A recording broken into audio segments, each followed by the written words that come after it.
Hello guys, Namaskaram. Today we are gonna cover transmission of nerve impulse. Actually ये अपने एक subscriber को इसमें दिक्कत थी, तो सब्सक्राइबर कहना गलत हो गया, मतलब अपनी फैमिली बनती जा रही है इस पर, तो उसको इसमें दिक्कत थी, तो उसी कहने पे वीडियो अपलोड किया जा रहा है। और अगर आप लोगों को किसी टॉपिक में दिक्कत हो तो आप लोग भी कमेंट कर सकते हैं, तो वो टॉपिक जल्द से जल्द डाल दिया जाएगा। तो चलिए आज देखते हैं ट्रांसमिशन ऑफ नर्व इम्पल्स कैसे होता है। सबसे पहली बात, मतलब ये स्टार्ट कैसे होता है। सबसे पहले क्वेश्चन ये आता है, स्टार्ट कैसे होता है। तो अपनी बॉडी रिसीव करती है stimulus through dendrite, receive stimulus through dendrite, ये डेंड्राइट, ठीक है। तो अब स्टिमुलस क्या हो सकता है। स्टिमुलस कोल्ड भी हो सकता है, हॉट भी हो सकता है। Stimulus any change in surrounding को स्टिमुलस कहते हैं, ठीक है। तो फिर वो इलेक्ट्रिकल इम्पल्स डेंड्राइट से साइटोन में जाती है, साइटोन से एक्सोन, एक्सोन से एक्सोन टर्मिनल,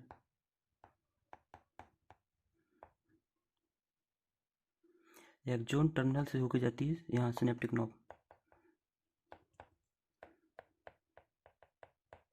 इस सिनेप्टिक नॉब में होते हैं वेसिकल्स, जो कि फिल्ड रहते हैं न्यूरोट्रांसमीटर्स से, न्यूरोट्रांसमीटर्स।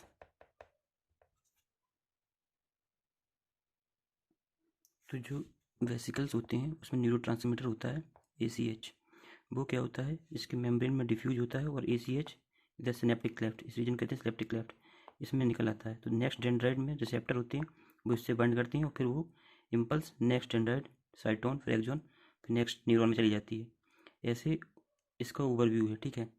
कहाँ से दिखते हैं, डेंड्राइट से आती है, cyton body, axon, axon terminal, synaptic knob, synaptic knob में होते हैं वेसिकल्स, उसमें भरा रहता है न्यूरोट्रांसमीटर्स। लाइक न्यूरोट्रांसमीटर कौन सा, ACH, एस्टाइल कोलिन, ध्यान रखना इसको, बहुत इंपॉर्टेंट है। तो ये सिनेप्टिक क्लेफ्ट में रिलीज होता है और फिर नेक्स्ट डेंड्राइट उसको रिसीव करते हैं और वो नेक्स्ट न्यूरॉन में चली जाती है ऐसे, ठीक है। ये तो ओवरव्यू था। अब ऐसे क्या चेंजेस होते हैं जिससे एक इम्पल्स ट्रांसमिट होती है, what are the changes occur, that the question arises. So now we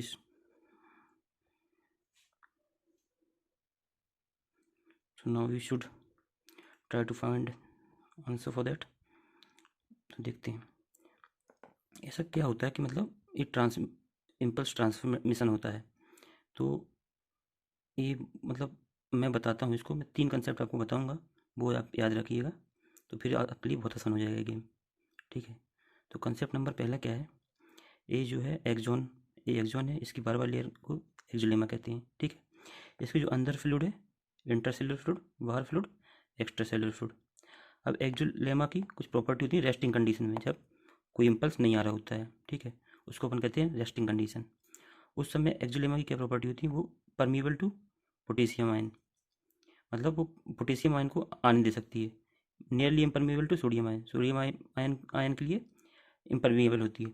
और negative ion like chloride, nucleic acid, इसको तो बिल्कुल ही नहीं आने देती, ठीक है। तो परमिएबल किसके लिए, पोटेशियम के लिए रेस्टिंग कंडीशन में। ये पॉइंट याद रखिएगा आप, ठीक है। एक कंसेप्ट ये हो गया। आपको नोट्स बनाने तो नोट्स बना लीजिए, ठीक है। और कंसेप्ट नंबर दूसरा, ये बहुत इंपॉर्टेंट है, जो सोडियम है वो आउटसाइड ज़्यादा है, बाहर किसमें, ECF एक्स्ट्रा सेलुलर फूड में सोडियम ज़्यादा है। पोटेशियम कहाँ ज़्यादा है, इनसाइड ICF इंटरसेलुलर फूड में पोटेशियम ज़्यादा है। एक चीज़ ये याद रखिएगा, ठीक है। अब अपनी बॉडी में 4 तरीके के चैनल्स होते हैं, गेट 1, गेट 2, गेट 3, गेट 4। अभी मैं इसकी डिटेल्स आपको बताऊंगा, बस ये 3 कंसेप्ट आपने समझ लिए तो बाकी सब ईजी रह जाएगा, ठीक है। तो चलिए पहले इन गेटों के बारे में देखते हैं, आपको समझ में आ गया ना। यहाँ बाहर सोडियम ज़्यादा, अंदर पोटेशियम ज़्यादा, ठीक है। तो आइए फिर से ड्रॉ करते हैं इस एक्सोलेमा को, थोड़ा बड़ा।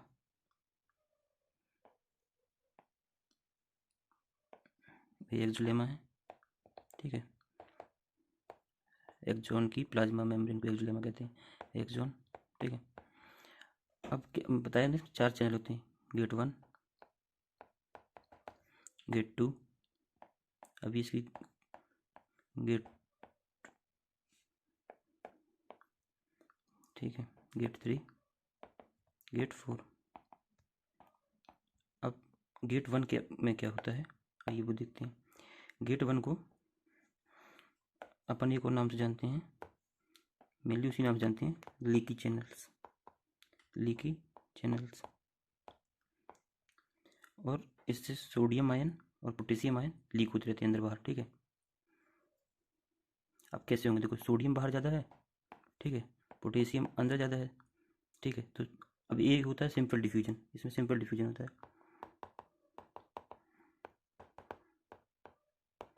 सिंपल डिफ्यूजन मतलब हाई कंसंट्रेशन से लो कंसंट्रेशन, तो ये अंदर आएगा और इधर ये बाहर जाएगा, ठीक है, ये होता रहेगा इसमें, ठीक है, सिंपल डिफ्यूजन।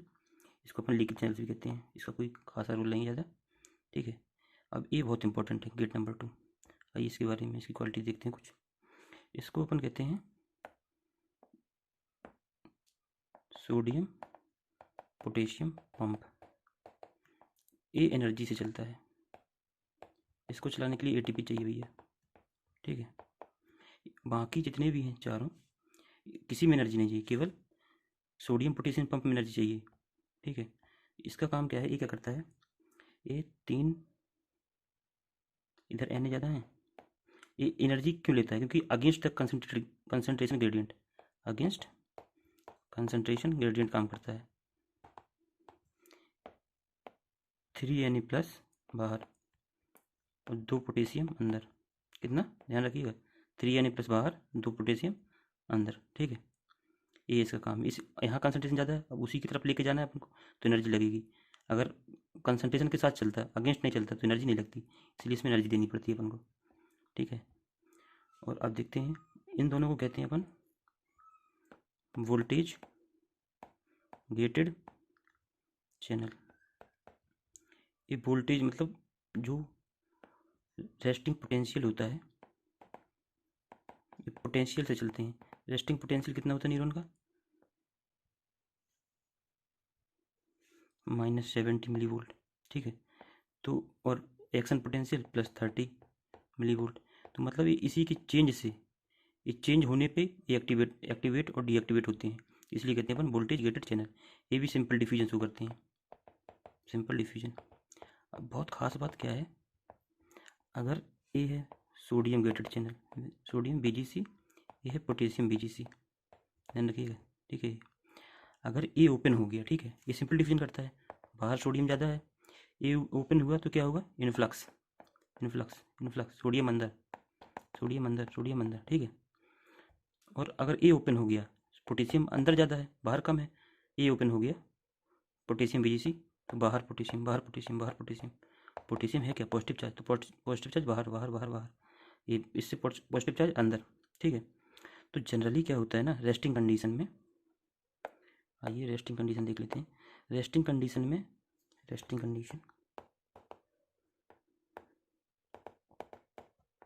में इनर साइड नेगेटिव चार्ज रहता है, नेगेटिव, नेगेटिव, नेगेटिव, नेगेटिव, और बाहर side positive charge, positive charge, positive charge. ये रेस्टिंग कंडीशन है। पोलराइज्ड मेम्ब्रेन, पोल बन गए, देखो इधर पोल प्लस, इधर माइनस, इसको कहते हैं पोल, पोल जनरेट हो गए, पोल जनरेट, ठीक है। इसको हम कहते हैं पोलराइज्ड, पोलराइज्ड कंडीशन, ठीक है।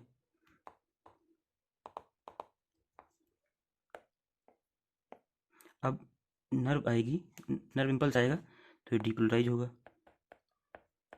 डीपोलराइज, और फिर अगेन डीपोलराइज होगा, वापस से रेस्टिंग में, डीपोलराइज्ड, ठीक है। तो इधर रेस्टिंग, ये रेस्टिंग कंडीशन है, इसमें -70 मिली वोल्ट है अंदर, ठीक है। डीपोलराइज में +30, डीपोलराइज में वापस 70, प्लस नहीं है, माइनस वापस 70, ठीक है। और हाइपर पोलराइज हो जाता है, और मतलब नेगेटिव वैल्यू चली जाती है, -90।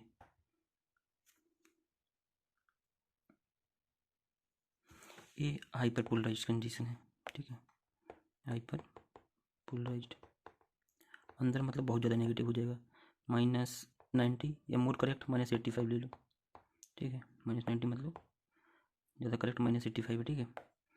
तो ए पोटेंशियल है। अब देखते हैं कैसे वर्क करते हैं चारों चैनल अलग अलग कंडीशन में, तो अपन को पता चलेगा। ठीक है, तो मैं आपके लिए इसके लिए चार्ट बना के लाया हूँ कि पोलराइज में कौन एक्टिव रहता है, डीपोलराइज में कौन एक्टिव रहता है, रिपोलराइज में, हाइपरपोलराइज में कौन एक्टिव रहता है। क्योंकि बच्चों की कन्फ्यूजन रहती है कि ये कब खुलेगा, ये कब खुलेगा, ये उनको कन्फ्यूजन रहती है। इसलिए मैं आपके लिए चार्ट बना के लाया हूँ। वो चार्ट आपने बना लिए, उसको समझ लिया तो ख़त्म है खेल। ये टॉपिक आपका मोस्ट क्लियर हो जाएगा। होता क्या है ना, ये जिसको समझ में नहीं आता उसको समझ में नहीं आता है। इसमें कंसेप्ट है, बताया तो मैं 3 कंसेप्ट पढ़ो तुम, फिर देखो। पोलराइज्ड, पोलराइज्ड मतलब क्या? पोलराइज मतलब रेस्टिंग कंडीशन, रेस्टिंग कंडीशन जब कोई इम्पल्स नहीं आई है। ठीक है, कोई इम्पल्स नहीं है मतलब रेस्टिंग कंडीशन, कोई दिक्कत नहीं है अभी। तब क्या होता है, जो लीकी चैनल्स होते हैं, गेट नंबर 1 बताया था, केवल एनर्जी इसमें लगती है, एक्टिवली एनर्जी रिक्वायर्ड इसी के लिए, बाकी सब डिफ्यूजन से काम करते हैं, तो ये एक्टिव रहते हैं। ठीक है, पोलराइजेशन के वक्त ये चालू रहते हैं अपने, इनको कोई दिक्कत नहीं है, ये अपने चालू हैं। तो अब क्या होगा देखो, तुम्हें क्या बताया था मैंने, सोडियम बाहर जाता है, ये कंसेप्ट है भाई, पोटेशियम अंदर जाता है। ठीक है, अभी चालू होगा, सिंपल डिफ्यूजन करेगा, तो सिंपल डिफ्यूजन क्या होता है, जहाँ ज़्यादा है ज़्यादा से कम की तरफ जाएगा, हाई कंसनट्रेशन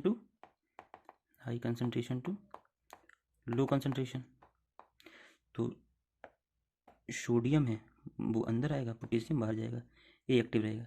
ये मतलब फालतू ही है, कोई ज़्यादा इसका रूल नहीं है, क्योंकि हमेशा ही एक्टिव रहता है पोलराइज कंडीशन में, डीपोलराइज में, रिपोलराइज में हमेशा ही एक्टिव रहता है। इसमें उतना ध्यान नहीं देना है अपन को। ठीक है, और ये सोडियम पोटेशियम पंप ये भी एक्टिव रहता है। ठीक है, पोलराइज कंडीशन में ये भी एक्टिव रहता है। ये क्या करता है, एक्टिव मतलब अगेंस्ट कंसंट्रेशन ग्रेडियंट।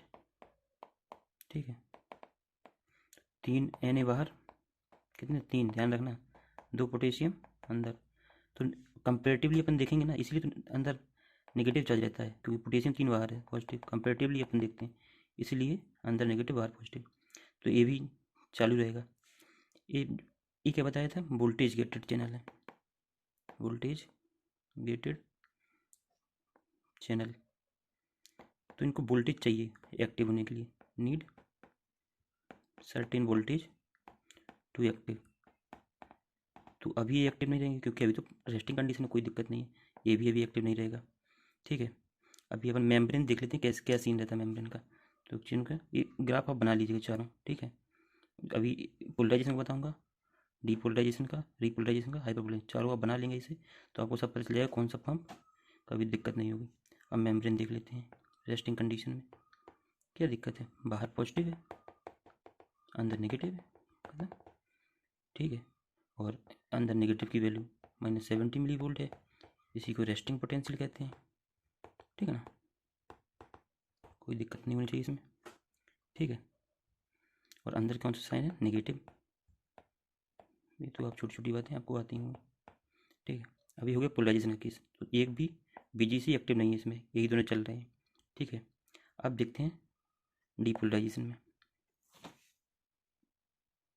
अब बात करते हैं डीपोलराइजेशन की, मतलब इम्पल्स आई है तो फिर क्या होगा, इम्पल्स के आने पे क्या चेंजेस आएंगे। ठीक है, ये तो अपना चलता रहेगा। ठीक है, जैसे उसमें बताया था वो काम अपना करता रहेगा। अब क्या होगा, ए इनएक्टिव हो जाएगा, इम्पल्स के आने से ए इनएक्टिव हो जाएगा। कौन सा, सोडियम पोटेशियम पंप, जो 3 Na बाहर जा रहे थे और 2 K+ अंदर आ रहे थे, ये काम बंद है, ध्यान रखना, सोडियम पोटेशियम पंप बंद हो गया है। ठीक है, और सोडियम बीजीसी चालू हो गया है, डीपोलराइजेशन। ठीक है, पोटेशियम नहीं चालू हुआ है, ये चालू हो जाता है लो वोल्टेज पे। ठीक है, यानी +30 ही तो एक्सचेंज पोटेंशियल होता है डीपोलराइजेशन का, +30 पे। रुको, पहले मैं आपको एक चीज़ बता देता हूँ, क्या देखो, -70 पे रेस्टिंग। ठीक है, थ्रेशोल्ड स्टिमुलस मिला, स्टिमुलस तो +60 -60 पे चला जाएगा। ठीक है, थ्रेशोल्ड स्टिमुलस से फिर चालू हो जाएगा अपना Na पंप, NaVGC। इधर कौन सा N sodium potassium pump inactive हो गया इधर। फिर अपना सोडियम ये फ्लक्स करेगा अंदर को, Na plus Na plus Na plus अंदर, तो ये लेके चला जाएगा अपना +30 में अंदर। ठीक है, ये कंडीशन आ गई अपनी डीपोलराइजेशन की। अभी कौन सा सोडियम वाला चालू हुआ है, क्यों ये लो पे चालू होता है, लो वोल्टेज पे, देखो -60 पे ही चालू हो गया, लो वोल्टेज गेटेड चैनल। ठीक है, हाई पे बंद हो जाता है, हाई पे बंद, ये डीपोलराइज करके पहुंचा दिया इसने। ठीक है, अब आइए इधर डीपोलराइजेशन तक पहुंचा दिया, आगे देखेंगे। इधर देखिए सोडियम बीजीसी चालू हो गया क्योंकि ये लो वोल्टेज पे है। ठीक है, -60 पे चालू हुआ और ये लेके गया अपन को +30 तक। ठीक है, ये बंद ही रहता है, ये हाई वोल्टेज वाला है, ये हाई वोल्टेज पे चालू होता है। ठीक है, अब ये चालू हुआ है, ये क्या है, सिंपल डिफिजन ये भी करता है, मतलब कंसंट्रेशन ग्रेडियंट के अलोंग, अगेंस्ट नहीं जाता है। तो बाहर सोडियम ज़्यादा, अंदर तो कंसंट्रेशन ग्रेडियंट के अंदर जाएगा, तो सोडियम सोडियम सोडियम का इन्फ्लक्स होगा, तो अंदर पॉजिटिव बन जाएगा, नेगेटिव था जो अंदर वो पॉजिटिव हो जाएगा। ठीक है, +30 पॉजिटिव। आइए इधर देखते हैं मेम्ब्रेन पे, देखिए इधर positive positive positive positive negative, ये देखो ये जो पॉजिटिव हुआ है +30 ड्यू टू इन्फ्लक्स ऑफ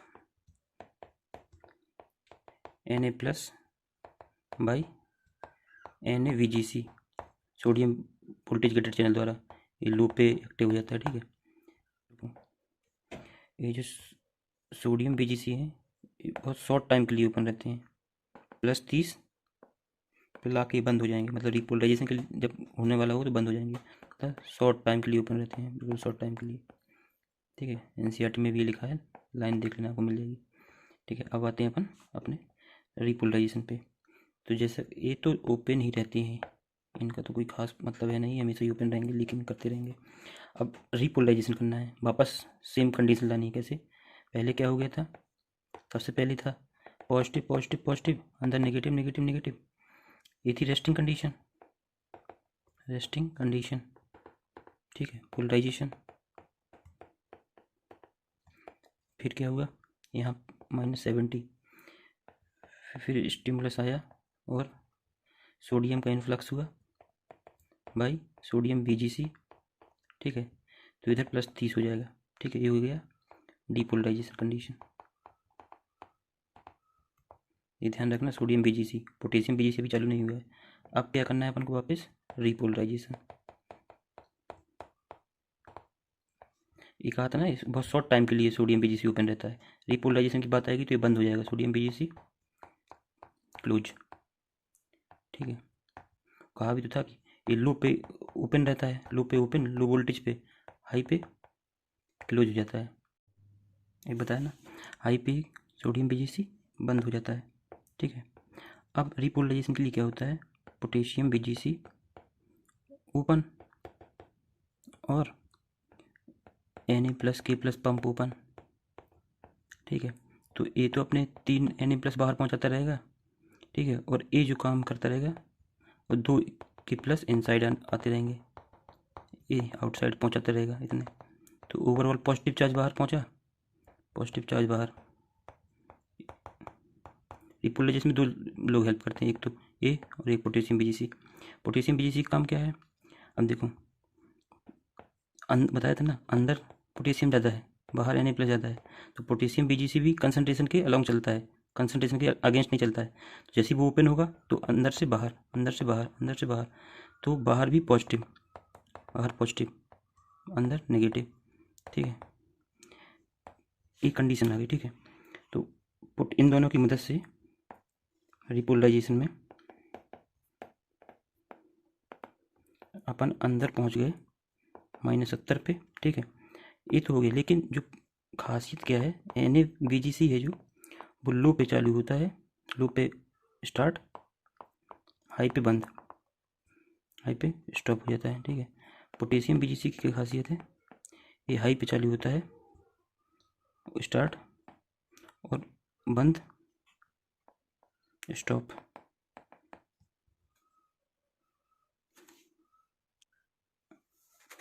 तो स्टॉप हो जाता है ये लो पे, ठीक है, ये आप ध्यान रखिएगा। तो आप और ये शॉर्ट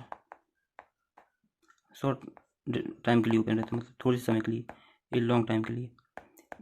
ये तो अपना -70 से 30 पे पहुंचा के बंद हो गया था, ठीक है, लेकिन ये +30 से चालू रहेगा, -70 पे पहुंच गया, ठीक है, तब भी नहीं मानेगा, तब भी बाहर पहुंचाता रहेगा पॉजिटिव पॉजिटिव, वो अंदर नेगेटिव पहुंचा देगा -85 मिलीवोल्ट।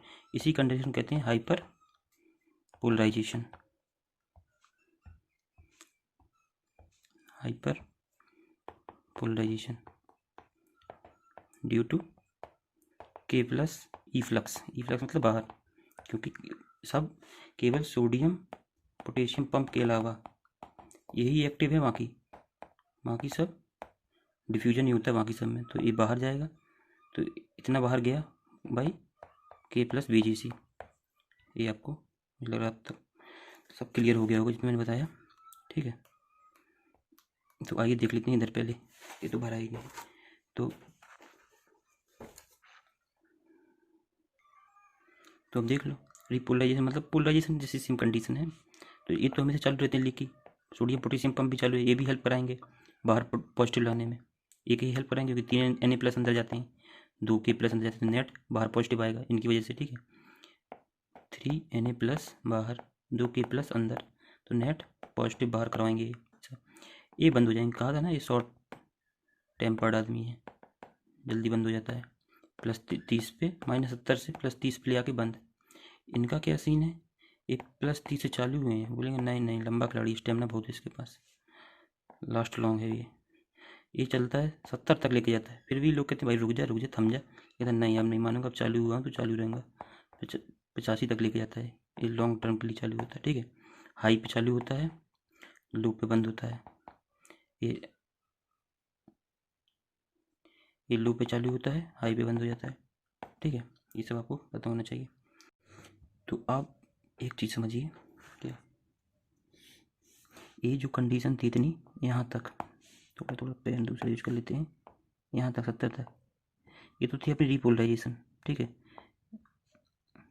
ये 70 के बाद जो -85 पहुँचा, ये हाइपर पोलराइजेशन है, ठीक है, इसमें ये भी एक्टिव ये नहीं एक्टिव, ये हाई पे एक्टिव होता है, लो पे बंद हो जाता है, नहीं लो पे एक्टिव होता है, हाई पे बंद हो जाता है, ठीक है, और ये अपना ये भी एक्टिव, इसी वजह से होता है, ये मेन काम पोटेशियम BGC की वजह से हाइपर पोलराइजेशन, ठीक है। अब मुझे लगता है आपको ये अच्छे से क्लियर हो गया होगा। अब मुझे लगता है एक बार और आपको ओवरव्यू दे देता हूँ, तो आपको पूरी तरह समझ में आ जाएगा, ठीक है। सबसे पहले -70 मिलीवोल्ट, ठीक है, रेस्टिंग कंडीशन, चाहे पोलराइजेशन के लो, ठीक है, -60 मिलीवोल्ट थ्रेशोल्ड, स्टिमुलस आया तो ये कांड करके चल गया इतना, ठीक है, इस पे एक्टिव हुआ अपना कौन सा, सोडियम BGC, लो पे एक्टिव होता है, हाई पे स्टॉप हो जाता है, सिंपल डिफ्यूजन करता है, मतलब क्या कंसेप्ट तो वही बार यूज हो रहा है ना, ये खुलेगा तो Na ज़्यादा है बाहर, कहा था ना, ये याद रखना कंसेप्ट यही है, अंदर Na आया तो यहाँ पॉजिटिव करके जाएगा कि नहीं, यहाँ नेगेटिव हो जाएगा बाहर, ये सीन है, ठीक है। तो ये चालू रहेगा अपना 30 मिलीवोल्ट तक, ठीक है, अंदर पॉजिटिव बढ़िया से कर गया, ये हो गया एक्शन पोटेंशियल, और इसको अपन कहते हैं डिपोलराइजेशन। अब इस स्थिति में आते ही अपना ये बंद हो गया सोडियम BGC।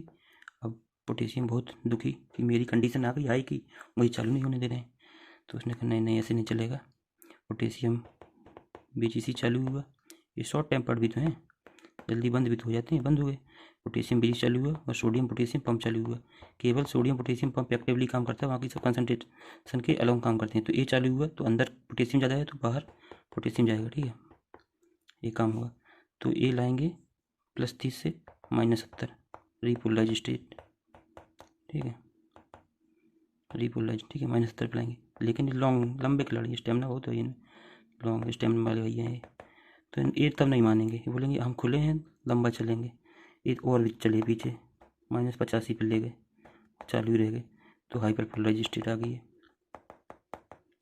ठीक है, ये थी इसकी समरी। मुझे लगता है आपको समझ में आ गया होगा। ठीक है, और एक और कंसेप्ट मैं तुम्हें बता दूं कि डीपोलराइज स्टेट में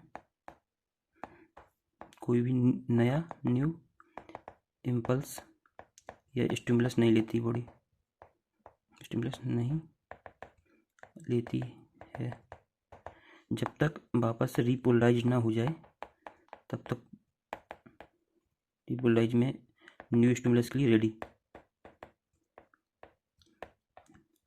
इसके में कोई बार बार कोई नया, इस डीपोलराइज स्टेट में नया स्टिमुलस दोगे वो रिसीव ही नहीं करेगा नया स्टिमुलस, जब तक रीपोलराइज नहीं हो जाएगा तब तक रिसीव नहीं करेगा।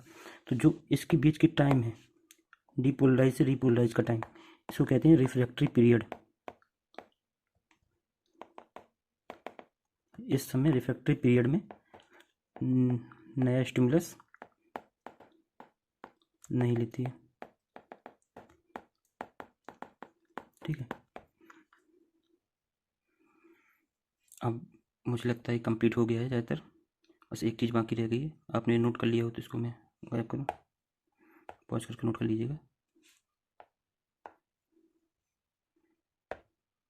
ठीक है, एक चीज़ और थोड़ी रह गई बताने को, वो और बता देता हूँ आपको। ऐसे बना के एनसीईआरटी में बने बढ़िया सुंदर सुंदर, negative negative negative negative, polarized, resting. मैं इतनी बार क्यों बता रहा हूँ, क्योंकि दिमाग में बैठ जाए। एक बार बताने से दिमाग में नहीं बैठता उतना जल्दी। आपको अभी लगेगा समझ में आ गया है, लेकिन वो दिमाग में सेटल नहीं हो पाती बातें। अरे यार सॉरी, रिकॉर्डिंग पता नहीं कैसे बंद होगी। अब दोबारा बताता हूँ आपको, कहाँ पे थे अपन।